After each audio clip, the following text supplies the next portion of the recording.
It is with great awkwardness and regret that I must inform you all that my mother has followed me on Instagram.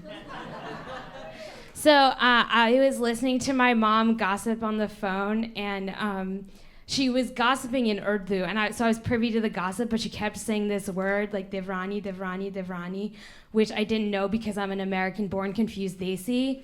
So then I asked her what it meant, and she said that it's your husband's younger brother's wife.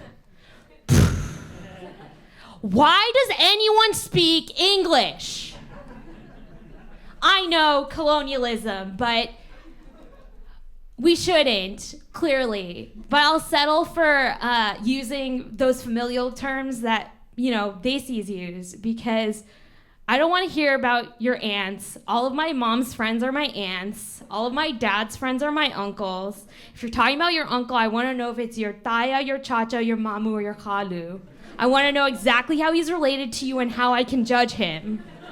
I don't know what that says about us. Either we're really invested in familial relationships or we value efficiency when we're talking shit. So I'm really excited for October 31st, 2019, because it is the official day that the United Kingdom must exit the European Union. And I want to watch the sun set on the British Empire.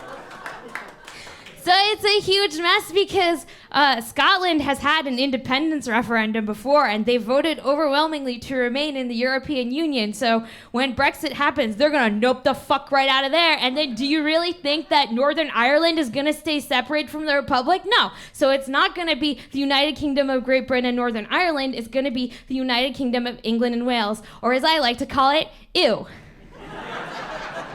So I'm going to be watching the BBC every night with popcorn and just watch the anchor go, what of Newcastleton? Does it belong to Scotland or does it belong to England? Bitch, I don't know! Why don't we ask the Kashmiris? I feel as though they might have an opinion, maybe even two. But really, I just hope the European Union is like,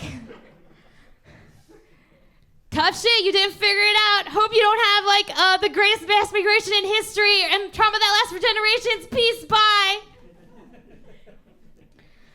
That's not gonna happen.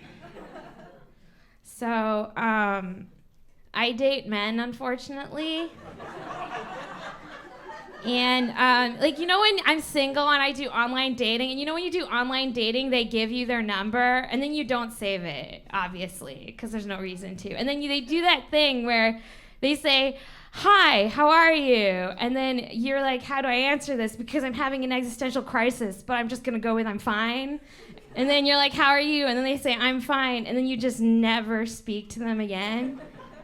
So there was this one time, this guy sent me a text after that happened, and he was like, here's my blog post, read it and give me feedback. And I hate myself and like being mad, so I was like, okay.